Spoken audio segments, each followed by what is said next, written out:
नमस्कार दोस्तों, जय महाराष्ट्र। जागो इंडिया जागो में आपका फिर से एक बार हार्दिक स्वागत है। तो दोस्तों, बहुत सारे दर्शकों का कमेंट्स आए थे, पहले भी आए थे। आज भी एक दर्शक ने कमेंट्स किया है कि सर ये ऑटो एनेक्सर 2 क्या है, सर्कुलर नंबर 217, उसके विषय में हमें समझाइए। तो दोस्तों, प्रॉब्लम वही है जिससे हम जूझते आ रहे हैं। प्रॉब्लम ये है कि यहाँ पे जो अथॉरिटीज़ है, ये अपनी मनमानी से लोगों को पात्र करना ये प्रक्रियाएं चलती है, जिसमें कुछ सोसाइटियाँ भी होती है। डेवलपर्स भी तानाशाही करते हैं कि लोगों को परेशान करने के लिए कि भैया नहीं, इनका पात्रता करना ही नहीं, जब तक मैं नहीं कहूँ करना नहीं। ये बहुत से केसेस में होते हैं और इस चीज़ों को आप नकार भी नहीं सकते कि शायद हमारे दर्शकों में किसी के साथ हुआ भी होगा। ये 100% है, और जिसके साथ भी ऐसा हुआ है कमेंट्स में बताइए कि ये सही है या गलत है। फिर अथॉरिटीज़ क्या करते हैं कि भाई डॉक्यूमेंट देने के बावजूद वो वहाँ पे लिख देते पुरावे सादर केलेले नाहीत म्हणून अपात्र। अब प्रॉब्लम क्या था दोस्तों, ये चीज़ मैं आपको बताता हूँ। इसमें जो सरकारी अधिकारी या जो एजेंसियां हैं जो कॉन्ट्रैक्ट पे काम करती हैं, वो लोगों के साथ छल कैसे करती है। सबसे बड़ा छल कब होता है, जब टेबल सर्वे का समय था। तो टेबल सर्वे के समय क्या करते थे, ये टेबल सर्वे करते थे, आदमी का नाम लिखते थे और चलिए यार, डॉक्यूमेंट्स वगैरह कुछ नहीं मांगते थे, डॉक्यूमेंट कुछ नहीं मांगते थे। अब जो नियोजित सोसाइटियाँ होती थी, प्रपोज सोसाइटी, वो स्वयं घोषित सोसाइटी, वो सोसाइटियाँ अपने जो खास लोग हैं उनके डॉक्यूमेंट सबमिट करते थे, बाकी सब में आते थे पुरावे सादर के लिए म्हणून अपात्र। ये मतलब एक पैटर्न बन चुका था कि भाई चलिए, एक व्यक्ति ने डॉक्यूमेंट सबमिट नहीं किया, 2 व्यक्ति ने, 10 ने नहीं किया, तो हजारों की तादाद में लोगों ने डॉक्यूमेंट सबमिट नहीं किया। तो ये प्रॉब्लम्स आते रहते थे और डिपार्टमेंट इसका भरपूर लाभ उठाता था। अब उसके बाद सरकार ने 2015 में कहा कि नहीं भाई, बायोमेट्रिक करो। अब बायोमेट्रिक करने में क्या होता है, बायोमेट्रिक करते समय इनके पास जोड़पत्र 3 और 4 भरना है, प्रपत्र अ, प्रपत्र ब, ये डाल के डॉक्यूमेंट लगा के इनको सबमिट करना है। अब दोस्तों देखिए, यहाँ छल कैसे होता है। यहाँ छल इस प्रकार होता है कि जो भी डिपार्टमेंट है, वो डिपार्टमेंट जो सर्वे कर रहा है, सर्वे एसआरई की एजेंसी द्वारा होती है, उनके जो भी है, जो कंप्लेंट अथॉरिटी के अधिकारी है, वो आएंगे, वो जोड़पत्र 3 और 4 भरवाएंगे, उसके डॉक्यूमेंट्स लेंगे, डॉक्यूमेंट अटैच करेंगे, उसकी कॉपी जेरोक्स कॉपी मंगवाएंगे और दूसरे कॉपी पे स्टैम्प मार के सिग्नेचर करके देंगे, और उसमें इंटर हो गए कि भैया इन्होंने कितने पेज जोड़े हैं, क्या क्या डॉक्यूमेंट दिए, सब उसमें अंदर डिटेल्स आएंगे। लेकिन यहाँ जब बायोमेट्रिक सर्वे होता है तो कोई भी व्यक्ति उस व्यक्ति को कुछ चीज़ें, कोई भी डॉक्यूमेंट देता नहीं है।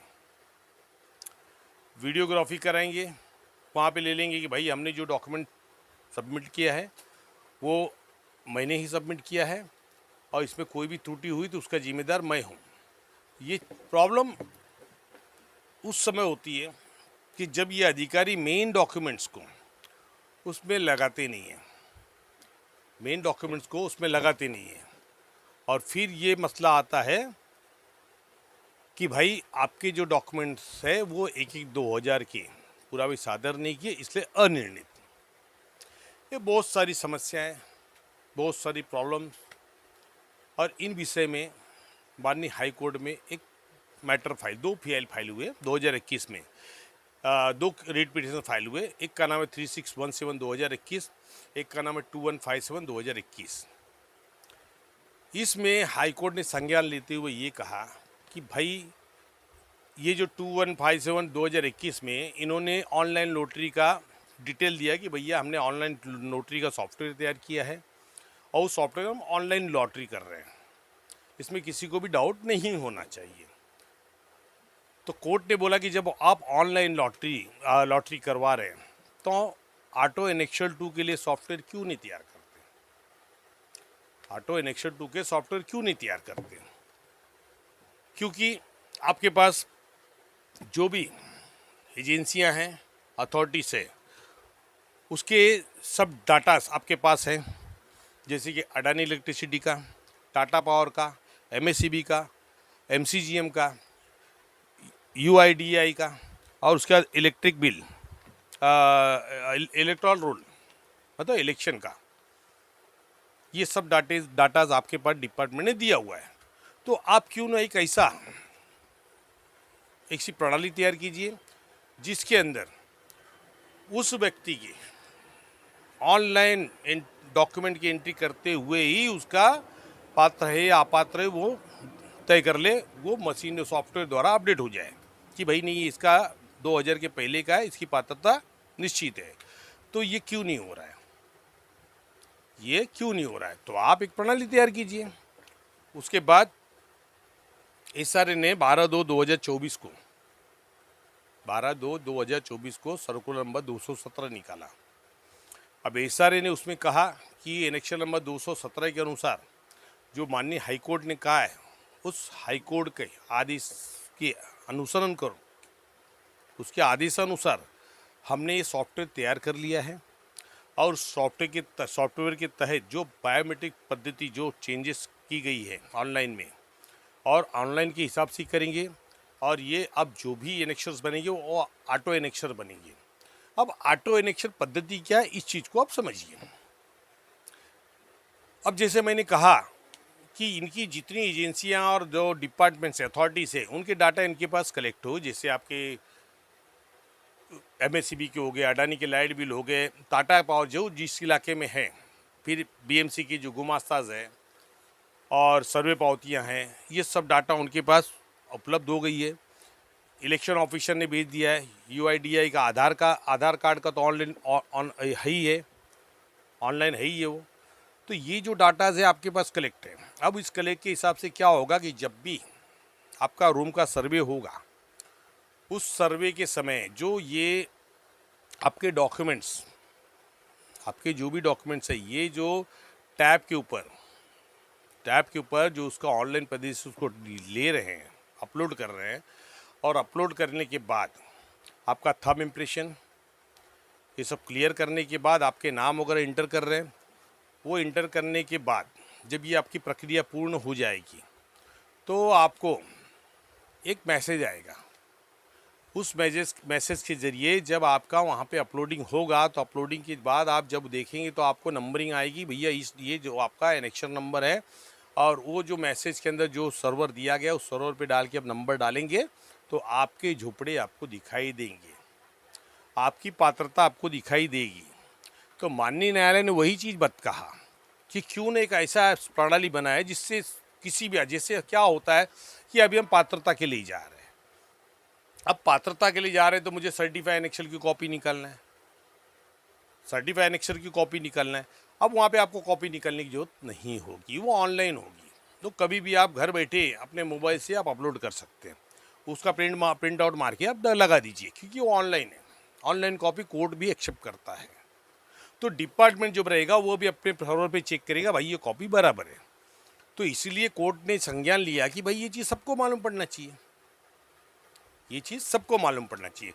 अब यही दूसरी चीज़ ले लीजिए, अभी जैसे बहुत मैटर्स में ये आरटीआई के अंदर में आप एनेक्शर्स मांगिए तो बोलते हैं भैया ये कॉन्फिडेंशियल है। अब ये क्या हो रहा है, ये ऑटो एनेक्शर्स तो ऑनलाइन किया गया है, कोई भी देख सकता है, वो कोई भी दे सकता है, तो वो चीज़ को कॉन्फिडेंशियल हो ही नहीं सकती कि हाँ ये भी चीज़ आपकी क्लियरेंस हो जा रही है। जैसे कि सर्कुलर 66 में कहा गया कि जब भी होगा इसका पब्लिकेशन होगा।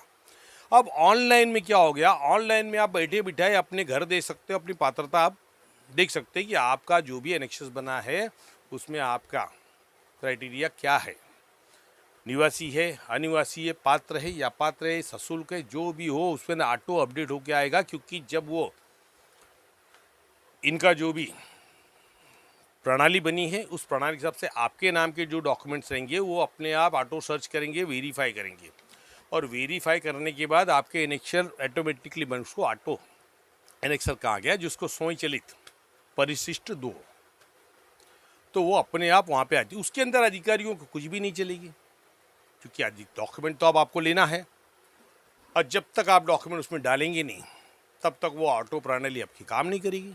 वो तो बताएगी भाई इनके डॉक्यूमेंट ही नहीं है यहाँ पे, तो वहाँ अधिकारियों की गलतियाँ पकड़ी जाएगी। इसमें एसआरए ने ये कहा कि इस चीज़ में जो भी कंप्लेंट अथॉरिटी हो, माडा के अधिकारी जो भी हो, इस चीज़ में अगर कोई भी इसमें आनाकानी करता है तो उसको महाराष्ट्र सिविल सर्विसेज और अपील रूल के अनुसार उन पर कार्रवाई की जाएगी, डिसिप्लिनरी एक्शन लेना होगा।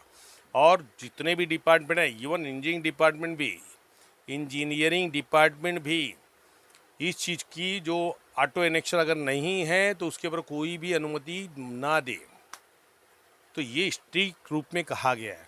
अब इससे लोगों के फायदे क्या है? ये लोगों के जो पेपर्स जाते हैं, बार बार आप अपील में डालो, कहीं भी डालो, तो आप सर्टिफिकेट कॉपी निकालो, ये करो, वो चीज़ आपके इसमें एक प्रॉब्लम ख़त्म हो जाएंगी। और जो कंप्लेंट अथॉरिटी है वो अपने कंप्यूटर पे ही देख के क्लियर कर लेगा कि भैया इनकी जो डॉक्यूमेंट से क्या है, क्योंकि आपने डॉक्यूमेंट ऑलरेडी दिए हैं तो वो तो अपलोड है। जब आपके मोबाइल पे या आपके कंप्यूटर पे वो चीज़ देख सकते हैं तो क्या कंप्लेंट अथॉरिटी नहीं देख सकते हैं? तो आपको वहाँ डॉक्यूमेंट की भी जरूरत नहीं पड़ेगी, आपको खाली एप्लीकेशन करना है, तो अपील वगैरह का मैटर ही खत्म हो जाएगा। और ये जब सॉफ्टवेयर तैयार होगा तो अपील अथॉरिटी वगैरह सबको देना होगा कि भाई आप यहाँ से बैठ के देख सकते हैं कि इनकी क्या चीज़ है। तो ये चीज़ लोगों को अब अपडेट लोगों को भी करना पड़ेगा कि आपके जो भी डॉक्यूमेंट्स है प्रॉपर आप अपडेट करके रखिए, ताकि जब भी आपके बायोमेट्रिक्स हो और उस समय जो भी डॉक्यूमेंट्स आप दे रहे हैं वो डॉक्यूमेंट, कहीं कोई डॉक्यूमेंट छूट ना जाए। इसके लिए मैंने हमेशा कहा है कि ज़्यादा डॉक्यूमेंट देने की ज़रूरत नहीं है। सरकार ने टोटल जो GR निकाला है, चाहे 16/5/2018 का हो, 16/5/2015 का हो, 16/5/2018 का हो, उसमें क्लियर कट एक ही दिया है कि आपके 2 डॉक्यूमेंट्स अगर वहाँ पे है जो ये दर्शाते हैं कि आप जो दिन तय किया है सरकार ने उसके पहले से आप रह रहे हैं तो आपकी पात्रता निश्चित होगी। तो ये आपको समझना चाहिए कि आप वो डॉक्यूमेंट दीजिए जो आपके जुनून हो, जो 2000 के पहले के हो, और ज़्यादा पुराना डॉक्यूमेंट भी ना दें। ये भी मैं आपको बता रहा हूँ। पात्रता कराने के लिए मैंने जैसे कल की वीडियो में भी कहा था कि आप दुनिया भर के डॉक्यूमेंट मत लगाइए, उसमें मेन जो जेन्युइन डॉक्यूमेंट 2 या 3 इनफ है, उसके अलावा कोई डॉक्यूमेंट की जरूरत नहीं है, आपकी पात्रता हो जाएगी। क्योंकि देखिए आप जो भी डॉक्यूमेंट वहाँ सबमिट कर रहे हैं, बड़ी बड़ी फाइलें सबमिट कर रहे हैं, डिपार्टमेंट के अंदर भी जगह नहीं है रखने के लिए। वहाँ भी आप जाके देखिए उनके कपाड़ भरे पड़े हैं, तो उन्हें भी तकलीफ हो रही है। इसलिए प्रॉपर डॉक्यूमेंट लगाइए, 2 या 3, बस उससे ज़्यादा मत लगाइए। अब 2 या 1 आधार कार्ड तो आपका मैंडेटरी है। आधार कार्ड की कॉपी के बाद आपका इवन आपको मैं तो बोलता हूँ आधार कार्ड की जरूरत भी नहीं पड़ेगी। आप नंबर पे जो आपके जो जोड़ पत्र 3 और 4 भर रहे हैं उससे प्रपत्र और प्रपत्र ब में आपके आधार कार्ड के नंबर है, वो नंबर प्रॉपर आप दीजिए।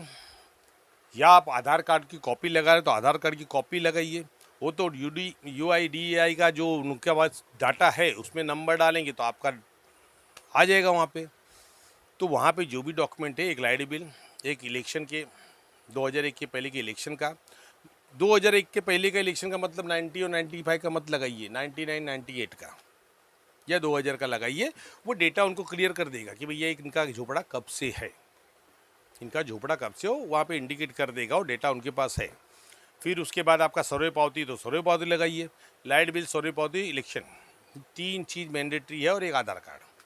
बाकी डॉक्यूमेंट आपको लगाने की ज़रूरत नहीं है कि आप राशन कार्ड लगा रहे हैं, कि बच्चे पैदा हो गए उसका सर्टिफिकेट लगा रहे हैं, कि आपने कोई गैस कनेक्शन ले लिया उसका ले रहे हैं, तो अपना पानी का बिल आपने लिया वो डालो, वो सब कुछ ज़रूरी नहीं है। आपको सिर्फ 2 मोस्ट इम्पॉर्टेंट डॉक्यूमेंट है, वो 2 या 3 वही लगाइए। 2 में तो मैंने आपको बता दिया, लाइट बिल और वोटिंग का, ये इम्पॉर्टेंट डॉक्यूमेंट है।